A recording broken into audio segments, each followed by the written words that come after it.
Uric অ্যাসিডের সমস্যা এখন ঘরে ঘরে। ডায়াবেটিস, কোলেস্টেরল ও ট্রাইগ্লিসারাইডের মতোই বেড়ে চলেছে ইউরিক অ্যাসিডের সমস্যা।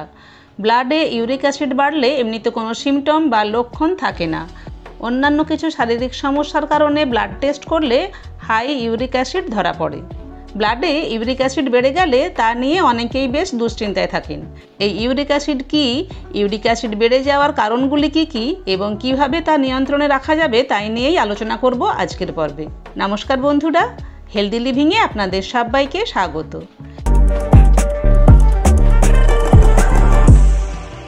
ইউরিক অ্যাসিড হলো আমাদের শরীরের ন্যাচারাল ওয়েস্ট প্রোডাক্ট, যা পিউরিন অর্থাৎ প্রোটিন জাতীয় খাবার মেটাবলিজমের ফলে তৈরি হয়। ইউরিক অ্যাসিড যেহেতু একটি বর্জ্য পদার্থ, তাই নর্মাল অবস্থায় আমাদের কিডনি তাকে ইউরিনের সাথে শরীরের বাইরে বের করে দেয়। কোনো কারণে যদি কিডনির ফাংশন কমে যায় বা শরীরে ইউরিক অ্যাসিড বেশি তৈরি হয়, তবে ব্লাডে তার পরিমাণ বেড়ে যায়, যাকে হাইপার ইউরেসেমিয়া বলে। ইউরিক অ্যাসিড ব্লাডে বেড়ে গেলে diabetes, high blood pressure, heart disease, joint pain, kidney stone ইত্যাদির সমস্যা দেখা দিতে পারে। ইউরিক অ্যাসিড ব্লাডে বেড়ে যাওয়ার প্রধান কারণগুলির মধ্যে আছে কিডনি ঠিকমতো কাজ না করা, জল কম পান করা, খুব মোটা অর্থাৎ ওবেসিটি, ডায়াবেটিস ও থাইরয়েডের সমস্যা, অ্যালকোহল অর্থাৎ মদ্যপান করা, পিউরিন জাতীয় খাবার অর্থাৎ প্রাণীজ প্রোটিন বেশি খাওয়া, চিনি এবং হাই ফ্রুক্টোজ কর্ন সিরাপ দিয়ে তৈরি মিষ্টি জাতীয় জিনিস খাওয়া, অ্যাসপিরিন, ইমিউনোসাপ্রেসিং ড্রাগ কিংবা যক্ষা রোগের ওষুধ, ব্লাড প্রেশার কম করার মেডিসিন ইত্যাদি খাওয়ার ফলেও ইউরিক অ্যাসিড বৃদ্ধি পায়। তাছাড়া স্ট্রেসের কারণে বাড়তে পারে ইউরিক অ্যাসিড। এখন আসি সেই সমস্ত অসুবিধাগুলি যা দেখা দিলে ব্লাডে ইউরিক অ্যাসিড বাড়ার সম্ভাবনার কথা মাথায় আসে।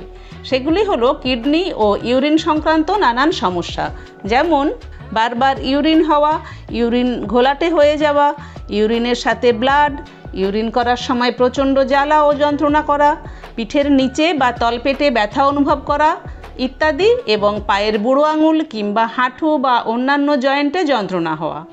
এখন আলোচনা করব কিভাবে বেড়ে যাওয়া ইউরিক অ্যাসিডকে কন্ট্রোলে আনা যাবে তা নিয়ে।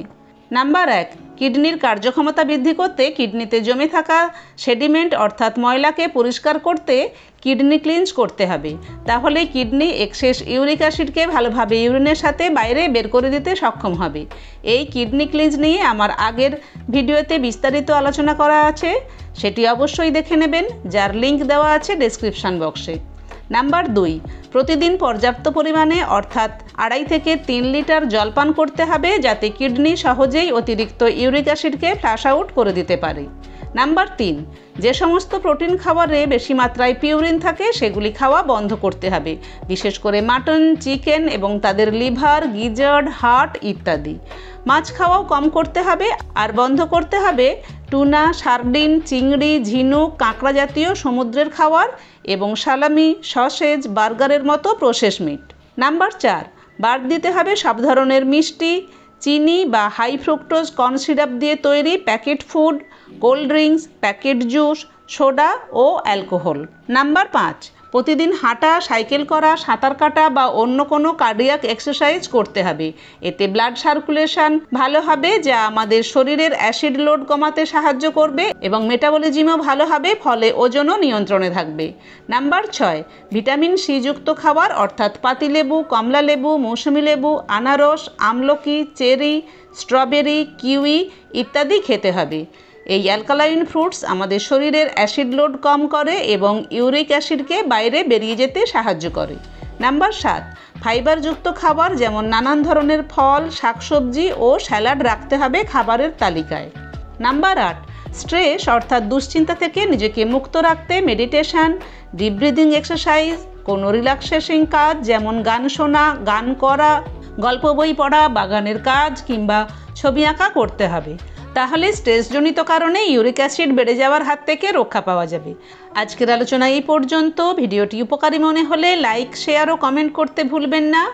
এরকম আরও ভিডিও পেতে আমার চ্যানেলটিকে সাবস্ক্রাইব করে নেবেন। সবাই ভালো থাকবেন, সুস্থ থাকবেন। নমস্কার।